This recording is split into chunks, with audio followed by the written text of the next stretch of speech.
Paix et joie, frères et sœurs, et en Jésus-Christ. Nous sommes réunis au nom du Père et du Fils et du Saint-Esprit. Amen.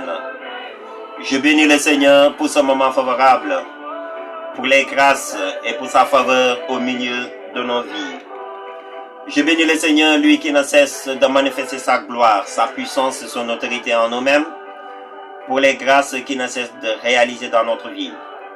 Et cette vidéo, ce n'est pas qu'un direct, mais une réponse à une personne. Un pasteur, un protestant qui m'avait interpellé que lors et après que la directe que j'avais fait, lors de ma dernière directe, en m'interpellant et pourquoi à la fin de mes prières, je récite le Je vous salue Marie. Et il m'a interpellé en faisant savoir que la Vierge n'est pas divine, elle n'est pas Dieu, la Vierge Marie n'est pas un Dieu, n'est pas divine. Pourquoi que vous priez la Vierge Marie et pourquoi vous parlez de la Vierge Marie? La Vierge n'est rien. Bon, je lui ai pas répondu. Je lui ai seulement donné une parole. La parole se situe dans le livre Luc chapitre 1 du verset 48. C'est cette parole que je lui ai donnée même de la méditer. Il a lu il a envoyé un message, mais j'ai pas voulu répondre. Mais pour faire savoir à cette personne, tout d'abord, avant de commencer même ce partage, nous allons lire que le passage Luc chapitre 1 du verset 26, l'Annonciation, il dit que la 6e mois que l'ange Gabriel que fut envoyé par Dieu que dans la ville de Galilée, du nom de Nazareth, une vierge fiancée à un homme du nom que de Joseph, à la maison de David, et le nom de la vierge était Marie. Il entra, il lui dit que réjouis-toi Marie comblée de grâce, le Seigneur est avec toi. À cette parole, lui fut que tout troublé. Elle se demanda que signifie que cette salutation. L'ange lui dit, et sois sans crainte Marie, car tu as trouvé grâce auprès de Dieu. Voici que tu concevras dans ton sein un enfant, et tu enfanteras un fils. Tu lui donneras le nom de Jésus. Il sera grand, il sera appelé fils du Très-Haut. Le Seigneur Dieu lui donnera le trône de David son père. Il régnera sur la maison de Jacob pour tous les siècles, et son règne n'aura pas de fin. Mais Marie lui dit à l'ange, comment cela que se fera-t-il, puisque je ne connais pas d'homme? L'ange lui répondit, l'Esprit Saint viendra sur toi, et la puissance du Très-Haut que te prendra sur son ombre. C'est pourquoi l'être saint qui naîtra qui naîtra sera appelé fils de Dieu. Et voici qu'Élisabeth ta parenté, qu'elle vienne, ta parente vient qu'elle aussi de concevoir un fils, et concevoir un fils dans sa vieillesse, elle en est que dans son 6e mois, elle qu'on appelait que la stérile, car rien n'est impossible à Dieu. Mais Marie dit alors, je suis la servante du Seigneur, qu'il m'advienne selon ta parole, et l'ange la quitta. Pour te faire savoir mon frère, qu'à travers de cette parole, on nous parle de la Vierge, un Vierge. Et tout cela avant de venir pour parler à la Vierge Marie, sur la Vierge Marie, nous allons parler tout d'abord Adam et Ève. Vous voyez que Adam et Ève, Dieu leur a donné tous les privilèges, toute l'autorité de dominer et de régner sur ce jardin d'Éden. Dieu leur a donné le pouvoir sur tous les animaux, les bestiaux, les bestioles et les bêtes sauvages qui rampent sur la terre. Tout ce que Dieu avait créé, Dieu avait donné l'autorité, le pouvoir à Adam et Ève de régner sur toutes ces puissances, d'être les dominateurs. et d'être le maître de tout ce que Dieu avait créé. Mais vous voyez, Dieu leur avait donné consigne, conformément à ne pas toucher l'arbre qui est au milieu du jardin, qui est l'arbre à la connaissance du bien et du mal. Dieu leur a faisait savoir que si vous mangez cet arbre, vous mourrez. Et sur cela, le diable est venu qu'à travers un serpent pour pouvoir les tenter même. Il a eu les tentiques, il les a tentés. Adam et Ève ont obéi le serpent, qui est le diable, par rapport au commandement que Dieu leur avait dit même, que Dieu leur avait donné même. Ils ont obéi qu'au serpent jusqu'à manger que l'arbre à la connaissance du bien et du mal. Et c'est pour cela que quand ils ont mangé cet arbre, la mort s'est installée en eux-mêmes. Ils ont perdu la vie et que la vie a eu des limites en eux-mêmes. La mort vient de s'installer et de régner dans leur vie. Et dans ce mort, ils ne sont plus maîtres de leur vie, ils ne sont plus maîtres que de tout ce que Dieu leur avait donné, ce privilège de régner et de dominer. Et sur cela que quand ils ont désobéi en mangeant l'arbre à la connaissance du bien et du mal, vous les voyez, ils ont devenu l'esclave de la mort, l'esclave du péché, l'esclave de tous les malheurs et des malédictions. Vous voyez que cette parole qui dit que tous péchés sont privés à la gloire de Dieu, c'est pour cela que quand ils ont péché, et ils ont tout été privés de la gloire. Tout ce qui est gloire en Dieu leur a été privé même. Malgré cela,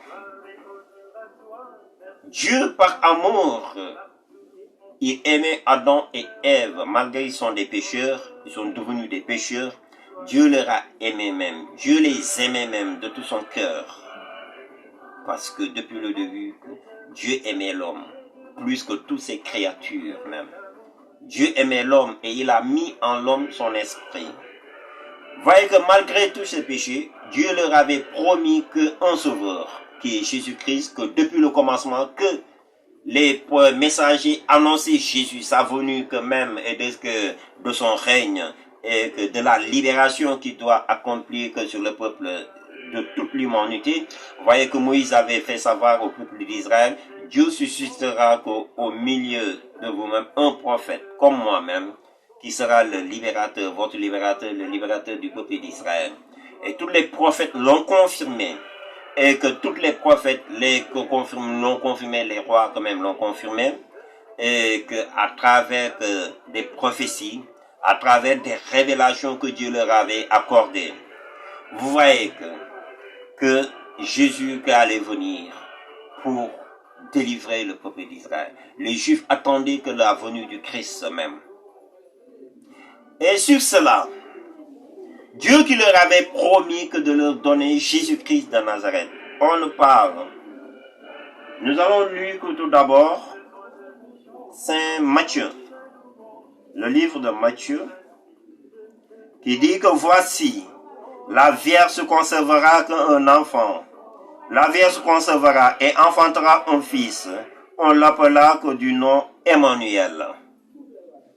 La Vierge enfantera et concevra un fils. On l'appela Emmanuel.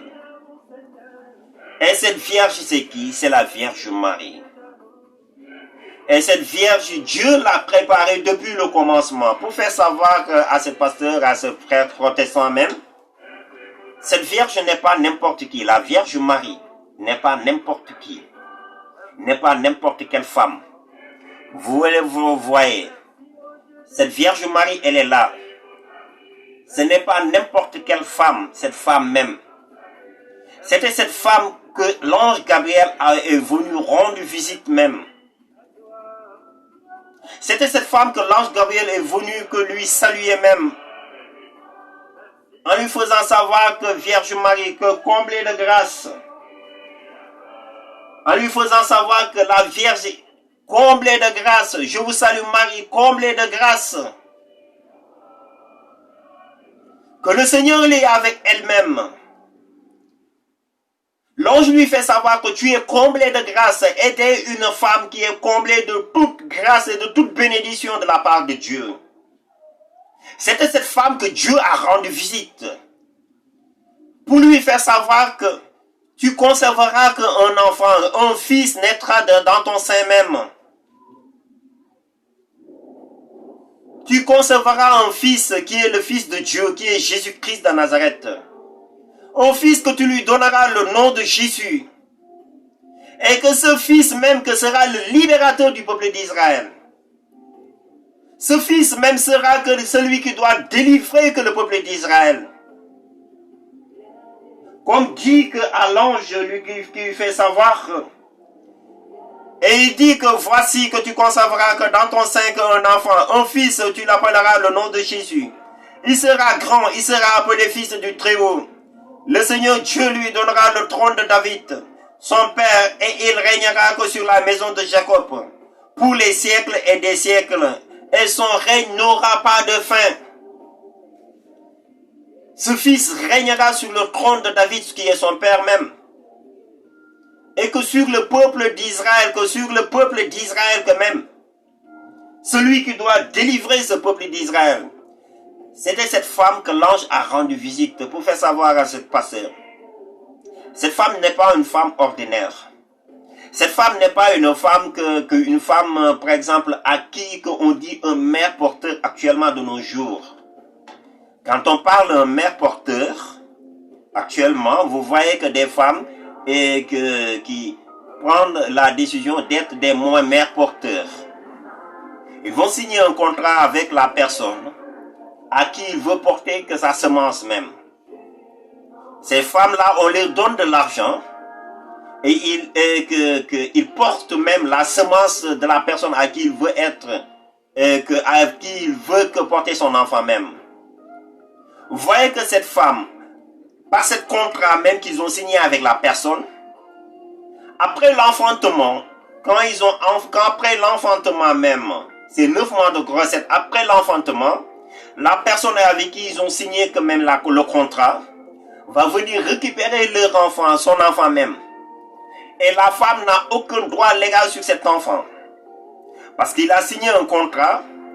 Après ce contrat, même la fin de ce contrat, il récupère son argent, la totalité de son argent, et il part. Et elle-même n'a aucun droit légal sur cet enfant.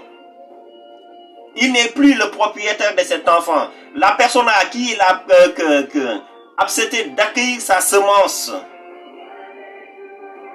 Et que cette personne, c'est lui-même qui est le maître, et c'est lui-même qui a que tous les privilèges et le droit que sur cet enfant. Pour vous faire savoir que la Vierge Marie n'est pas un mère porteur. Après avoir enfanté, tu n'as aucun droit sur cet enfant.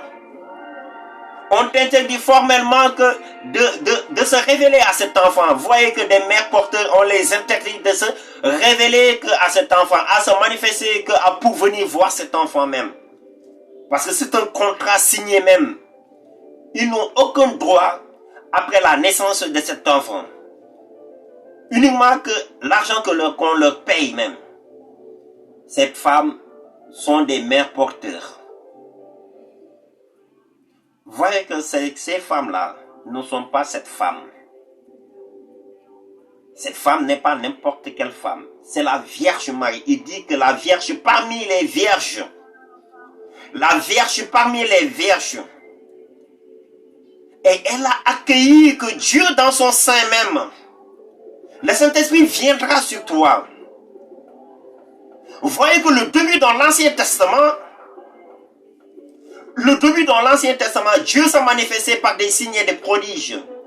Quand Dieu a apparu à Moïse, il a apparu à Moïse dans un buisson ardent. Parce qu'à ce temps-là, Dieu n'avait ni corps ni sang pour pouvoir se révéler aux hommes. Se manifester vis-à-vis pour se parler aux hommes. Mais il s'est manifesté par des signes, des prodiges, par le feu que sur un buisson ardent pour parler à Moïse. Mais Dieu a pris le privilège, la décision à se manifester au milieu des hommes. Pour faire savoir, c'était cette femme que l'ange a rendu visite pour lui faire savoir que le Saint-Esprit viendra sur toi. Tu as trouvé grâce devant Dieu. comblé de grâce. Tu as trouvé grâce devant les yeux de Dieu. Et tu conserveras un fils dans ton sein, un fils que tu lui donneras le nom de Jésus. Ce qui veut dire que Dieu que lui-même, par sa puissance, va venir et habiter dans le sein de la Vierge Marie, qui est la Vierge, qui est une Vierge même. Elle-même à qui on avait préparé, Dieu l'avait préparé pour qu'il puisse accueillir son-même son fils. 9 mois que de grossesse, elle a conservé Jésus dans son sein. 9 mois de grossesse. 9 mois de communion avec Dieu. 9 mois de communion parfaite avec Dieu. Ce qui veut dire qu'elle était la première tabernacle, la première temple qui a accueilli Dieu, le Saint-Esprit en elle-même. Autant le Saint-Esprit ne vivait pas en permanence sur la vie des gens. Autant il y avait avant Jésus-Christ dans l'Ancien Testament. Le Saint-Esprit ne vivait pas en permanence sur la vie des gens. Mais elle est la première personne à qui le Saint-Esprit venir y habiter, faire sa demeure. Pour qu'à travers elle, un fils vienne naître, qu'on appelle l'Emmanuel, le Sauveur. Celui qui doit venir sauver toute l'humanité. Elle a accueilli même et cette grâce, elle a accueilli même ce message que l'ange lui a donné même, en lui faisant savoir que comment cela va se faire, car je ne connais pas d'homme. Elle était une vierge, une personne qui n'a pas connu d'homme, aucun homme sur la terre. Elle était vierge, elle était sainte, elle était une personne préparée avant que Jésus vienne de naître en elle-même. Celle-là, elle n'est pas ordinaire, elle est une femme bénie par Dieu avant le commencement même. C'était elle que Dieu avait préparée, que c'est à travers elle que Dieu va naître, va venir pour naître. Que Dieu le Père même va faire naître son Fils à travers d'elle. Elle était une femme qui a été mise à part par Dieu. Et pour te faire savoir, mon frère, cette femme que tu vois là,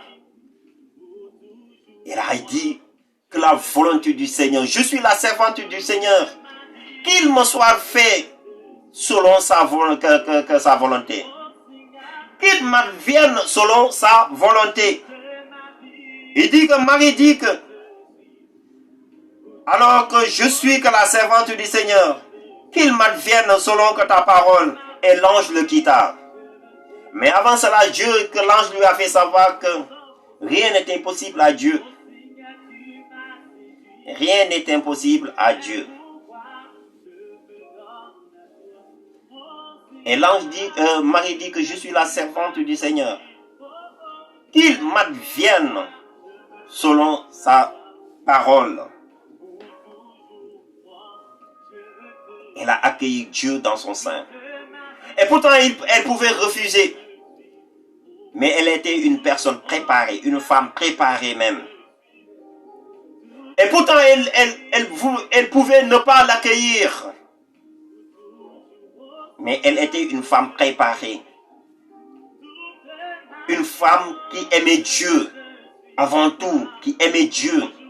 Et qui vivait dans la crainte de Dieu même. Elle était une femme sainte même. Et la sainteté habitait en lui depuis le commencement. Pour vous faire savoir, cette femme qui a accueilli Jésus dans son sein, 9 mois de communion avec le Saint-Esprit. 9 mois, elle est devenue le tabernacle du Saint-Esprit. 9 mois, elle est devenue que l'église du Saint-Esprit.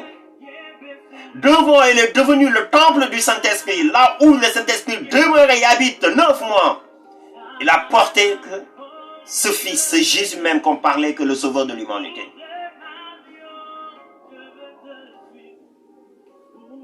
Parce que Dieu voudrait avoir un corps. Jésus fait savoir que Père, tu m'as formé un corps.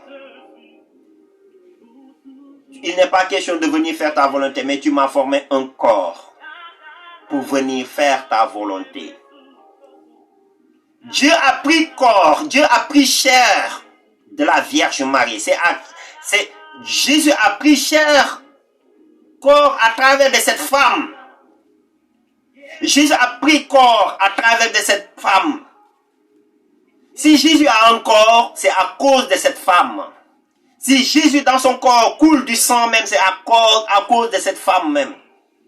Ce qui veut dire que la nature de Jésus, Jésus a hérité la nature de cette femme. Et la femme a hérité la nature de Jésus. Ce qui veut dire que les deux personnes ne peuvent les séparer. La nature de Jésus, elle est dans cette femme. Et la nature de cette femme, il est en Jésus-Christ même.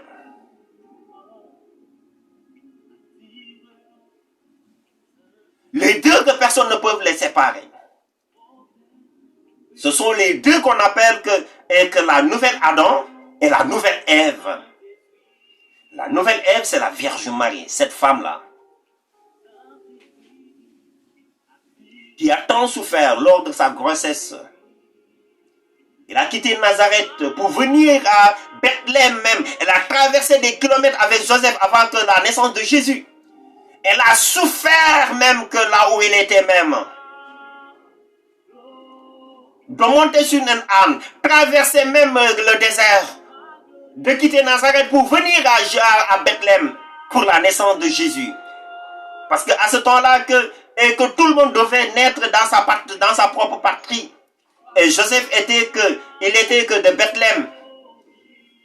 Et c'est pour cela que l'ange a fait savoir à la Vierge Marie, il siégera sur le trône de David, son père même. Cette femme a souffert avant la naissance de Jésus. Elle a enfanté dans la douleur même. Pour vous faire savoir, après la naissance de Jésus,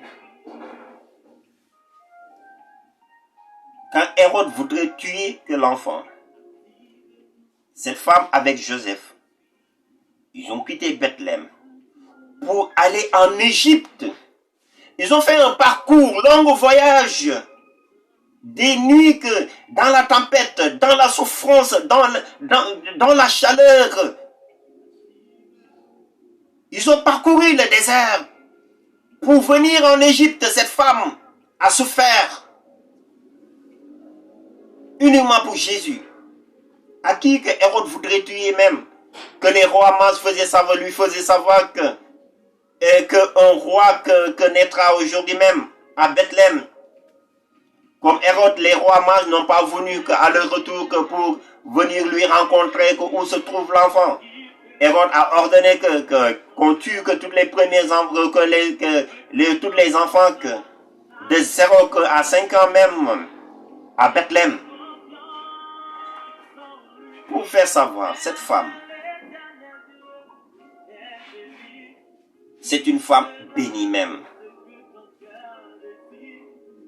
Cette femme est la mère de Jésus. Et Dieu a la reconnaissance de cette femme. Dieu reconnaît la valeur de cette femme. Si les hommes ne reconnaissent pas la valeur de cette femme, Dieu, il reconnaît la valeur de cette femme et l'importance de cette femme. Et Jésus aimait sa mère même, comme sa mère l'a aimé même. Pourquoi Dieu est venu sur cette terre pour prendre corps? À travers de cette femme, c'est pour qu'il y ait la rédemption. Parce qu'on ne peut pas parler de la rédemption et de la rémission sans un corps. Le début, Dieu était un esprit, mais il a pris le corps de la Vierge Marie. Et cette corps, le corps que Jésus s'incarne, c'est le corps de cette dame même, qui est sur lui-même. Le sang qui coulait dans le sang de Jésus, c'est le sang de cette dame. Jésus a hérité celle qui est sur cette dame même, sur cette femme. Et cette femme a hérité que tout ce qui est de Jésus. Et c'est une femme distinguée, qualifiée par Dieu, mise à part par Dieu.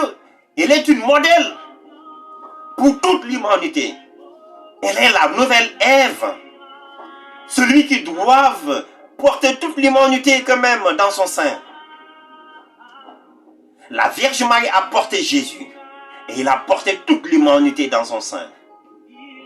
Parce que le sang que Jésus a versé, ruisselé sur la croix, c'est le sang de cette dame.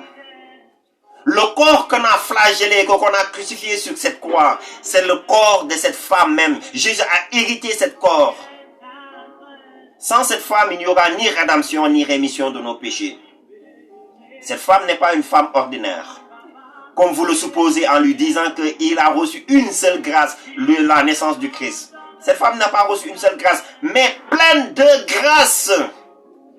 Cette femme, elle est pleine de grâce, elle déborde de grâce, elle manifeste la grâce, elle donne la grâce. Cette femme, elle n'est pas ordinaire et Dieu ne le prend pas comme une personne ordinaire.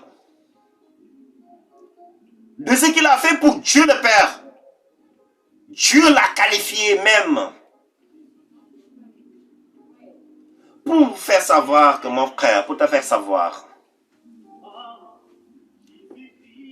si vous prenez de la Sainte Seine, si vous prenez de la Sainte Seine, si on célèbre la messe, c'est à cause de cette dame. Si on célèbre la messe, c'est à cause de cette dame. Si on célèbre la Sainte Seine, c'est pour prendre le corps et le sang de Jésus, c'est à cause de cette femme. C'est cette femme qui a donné à Dieu corps.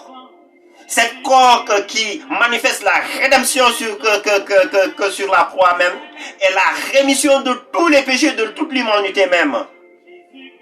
Vous voyez que c'est à cause du corps de Jésus que Satan a été destitué là où il est même.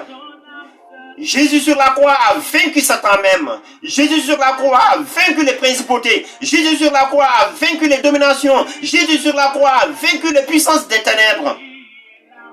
Pourquoi? À cause de son corps, son sang versé sur la croix, il a vaincu la mort. Les césures de la mort maintenant sont entre les mains de Jésus-Christ.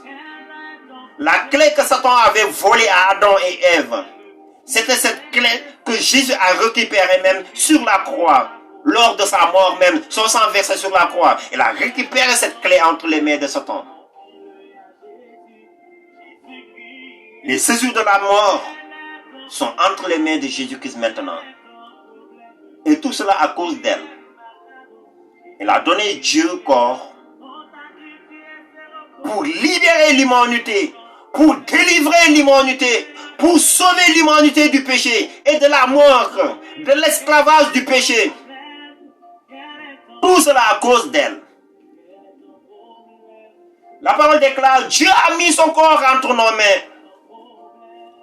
Quand on mange le corps du Christ, ce corps qu'on mange,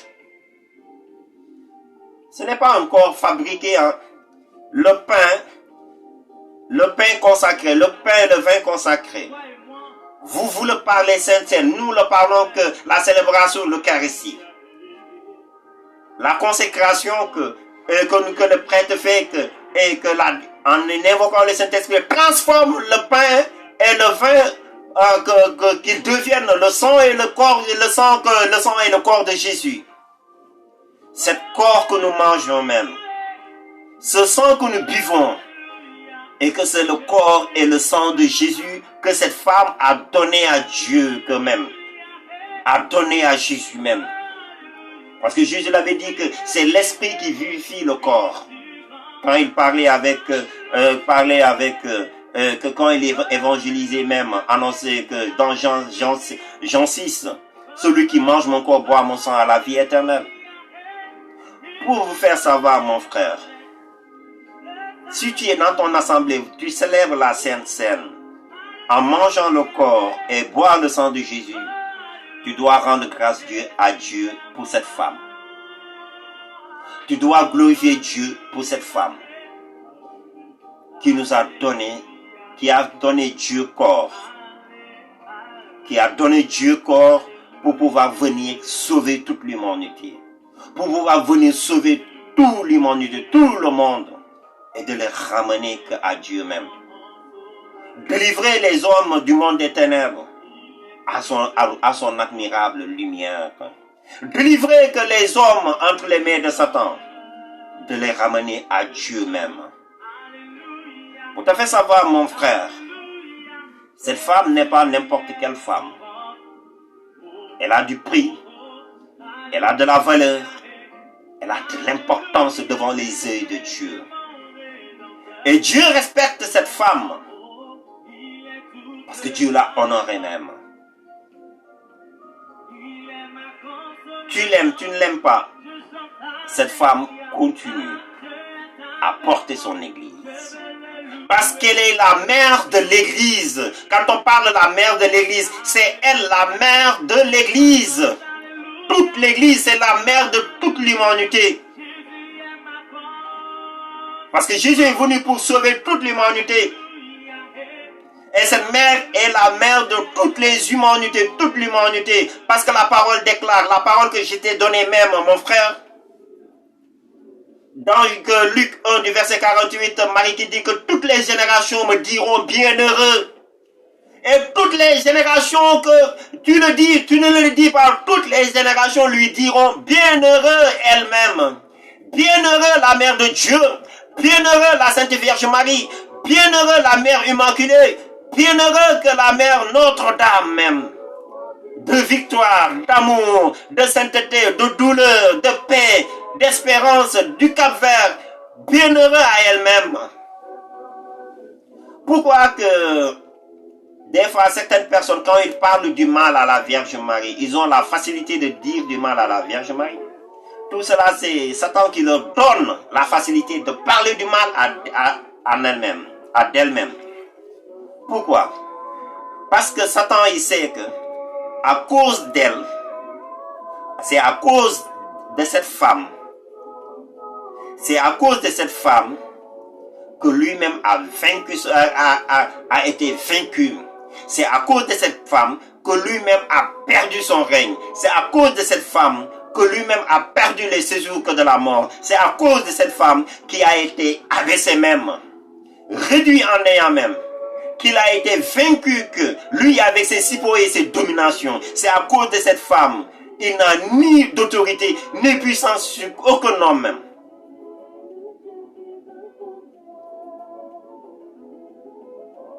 Il haït que lui-même, il haït que cette femme. Parce qu'il dit que c'est à cause de cette femme que j'ai été vaincu. Si ce n'était pas cette femme, si cette femme n'avait pas donné corps à Christ, à Dieu, que aujourd'hui je ne serais pas vaincu. Mais c'est à cause d'elle-même que j'ai été vaincu, que j'ai été vaincu que lors de la jardin d'Éden. Mais la nouvelle Ève lui a terrassé même. C'est pour cela que Satan ne peut pas aimer la Vierge Marie. Elle ne peut pas aimer la Vierge Marie. Il a peur de la Vierge Marie. C'est pour cela que quand je vois certains frères qui parlent du mal à la Vierge Marie, ils ont la facilité, c'est Satan qui leur donne la facilité de blasphémer, de dire du mal. Mais action de grâce. Pour faire savoir, mon frère, tu le veux, tu ne le veux pas, cette femme, elle a du mérite. Elle est la mère de Dieu, nous l'aimons de tous nos cœurs, de toute notre force. Nous l'aimons parce qu'elle est notre mère. Nous l'aimons parce que Jésus avait dit à Jean, voici ta mère. Et que Jésus a dit que mère, voici ton fils. Et Jean l'a pris chez lui que même. Et a pris la Vierge Marie chez lui-même. Vous voyez que les disciples, quand ils se sont rassemblés, 40 heures, 10 jours dans la chambre haute, les disciples étaient avec la Vierge Marie. Les disciples étaient avec la Vierge Marie. La Vierge était au milieu des disciples. Quand le Saint-Esprit descendait sur les apôtres. Pourquoi que Dieu ne l'avait pas mis à l'écart pour lui dire que, oui, que par exemple, à travers toi, j'ai fait naître que mon fils, c'est fini pour toi-même. Comme une mère porteuse actuellement qu'on parle. Oui, que Marie a une seule grâce, la grâce de faire naître, et Jésus, c'est fini. Et elle a eu d'autres enfants. Marie n'a pas eu d'autres enfants. La seule enfant qu'elle a eue, c'est Jésus. Et personne ne l'a touché même. Parce que Joseph est mort précoce même, après que la naissance de Jésus. Après la naissance de Jésus, Joseph est mort même. Cela n'a pas fait des années. Après 12 ans que quand ils ont parti à pèlerinage, après que quelques années, Joseph est mort. Vous voyez que cette femme, des fois on dit du mal d'elle-même, on parle du mal d'elle. Mais malgré tout cela, elle continue à porter toute l'humanité, à porter que le monde dans la prière, à porter les hommes dans la prière, afin qu'il y ait la paix dans le monde, afin que les hommes puissent découvrir la vérité et parviennent à être sauvés. C'est pour cela que mon frère, cette femme-là, elle m'a beaucoup soutenu. Elle m'a beaucoup accompagné. Surtout quand on parle flamme d'amour. Je suis l'orateur de flamme d'amour. Quand on parle flamme d'amour, c'est la mère du flamme d'amour. C'est la Vierge Marie. Flamme d'amour, c'est la flamme qui jaillit du cœur de la Vierge Marie. Le site flamme d'amour, c'est la flamme qui jaillit du cœur de la Vierge Marie. C'est la flamme d'amour. Cette cellule de prière qu'on avait créée entre moi et avec mes frères depuis que 97-2000 et qu'on lui a donné le nom Flamme d'amour. C'est la mère du Flamme d'amour qui nous parle sur mes de grâce toute l'humanité par l'action de votre Flamme d'amour. Sur ce message, la Vierge Marie nous a fait savoir, à chaque fois que nous faisons cette prière, il y aura des âmes qui se libèrent au purgatoire. Et depuis lors, nous faisons cette prière. Et c'est elle qui nous accompagne. Malgré les évangélisations, malgré l'annonce de la parole de Dieu, c'est elle qui nous accompagne. Malgré que tous les témoignages, malgré les interprètes et toutes les prédications que nous donnons même, et c'est elle qui nous inspire, c'est elle qui nous a soutenus, c'est elle qui nous a fortifiés. Et que des moments de douleur, des moments de souffrance, des moments d'épreuve, elle est là pour nous soutenir à continuer notre marche, à faire la volonté du Seigneur, comme il avait dit. Faites tout ce que vous dira même. Et depuis lors, nous faisons tout ce que Jésus lui nous demande à faire même. Cette femme, elle a du prix, elle a de la valeur. C'est notre mère, c'est la reine des anges, reine du ciel, c'est la reine des patriarches. Et que c'est la Vierge des Vierges, c'est la mère des mères, c'est la mère de l'Église, c'est la mère de toutes les créatures. Et cette femme même continue à prier afin qu'il y ait la paix dans le monde. Continue à prier afin qu'il y ait la vie dans le monde. Continue à prier pour toujours et à jamais. Et toutes les générations, de génération en génération, lui diront bienheureux. Et je dis à cette femme, bienheureux à toi, bienheureux à toi, bienheureux à toi. Et c'est pour faire savoir à cette personne, nous n'en adorons pas la Vierge Marie. La Vierge Marie n'est pas un Dieu. Il y a Dieu en Trinité, Père, Fils et Saint-Esprit. Mais la Vierge Marie, nous le vénérons. Nous l'adorons pas, mais nous le vénérons. Elle est notre mère et nous lui demandons de nous soutenir et de nous porter en prière parce qu'on a besoin d'elle-même, de nous accompagner pour notre évangélisation, pour vous faire savoir, mon frère, que le Seigneur te bénisse. Et ce que je te demande même, continue de faire ta prière. Continue de faire ton évangélisation. C'est bien parce que Dieu, que tout le monde doit gérer, quand même respecter sa doctrine. Notre doctrine, dans notre église, la Vierge Marie fait partie. Nous sommes dans l'église catholique. Le Saint-Esprit nous a inspirés à évangéliser, annoncer la bonne nouvelle. Dire c'est au fait combien qu'il est merveilleux. Mais cette mère, malgré toutes les évangélisations, nous ne pouvons pas le nier même. Nous ne pouvons pas banaliser même. Cette mère, nous ne pouvons pas le mettre à l'écart pour lui faire savoir que tu n'as pas d'importance. Non, cette femme, elle a du mérite. Elle a de la valeur. Elle a de l'importance dans notre vie. Que le Seigneur te bénisse. Que le Seigneur nous bénisse. Que nous accorde de la grâce. Et je demande à cette femme, cette maman même, de prier pour cette maladie, cette Covid, et disparaître dans notre vie, dans la vie de toute l'humanité. Je prie à cette femme d'augmenter, de prier que pour que la foi grandisse dans l'église de toute l'humanité, de toute l'église protestante, orthodoxe, pentecôtiste. Et je demande à cette femme pour que la paix continue à régner dans le monde entier. Je prie à cette femme pour que que les âmes au purgatoire, les âmes qui vont à la perdition, vraiment qu'ils soient délivrées du péché, de la mort et de la malédiction. Et que nous allons dire, je vais terminer à cette prière. Je vous salue Marie, pleine de grâce, le Seigneur est avec vous. Vous êtes bénie entre toutes les femmes, et Jésus, le fruit de vos entrailles, est béni. Soumise de grâce, toute l'humanité entière, par l'action de votre flamme d'amour, maintenant à l'heure de notre mort. Amen. Je vous salue Marie, pleine de grâce, le Seigneur est avec vous. Vous êtes bénie entre toutes les femmes, et Jésus, le fruit de vos entrailles, est béni. Sainte Marie, Mère de Dieu, soumise de grâce, toute l'humanité entière, par l'action de votre flamme d'amour, maintenant et à l'heure de notre mort. Amen. Oui, que Vierge Marie, que la grâce et la faveur de Dieu soient dans notre vie. Intercède et couvre-nous, Kossou, et le mentrice, un ton mentrice virginale. Que la grâce soit dans toutes les familles pour cette fête. Que la grâce soit dans toutes les familles. La joie immense, l'amour, l'union des cœurs, de l'âme et de l'esprit. Et touche tous tes enfants et accorde-leur la grâce de la persévérance. Au nom de Jésus-Christ de Nazareth, au nom du Père et du Fils et du Saint-Esprit. Amen.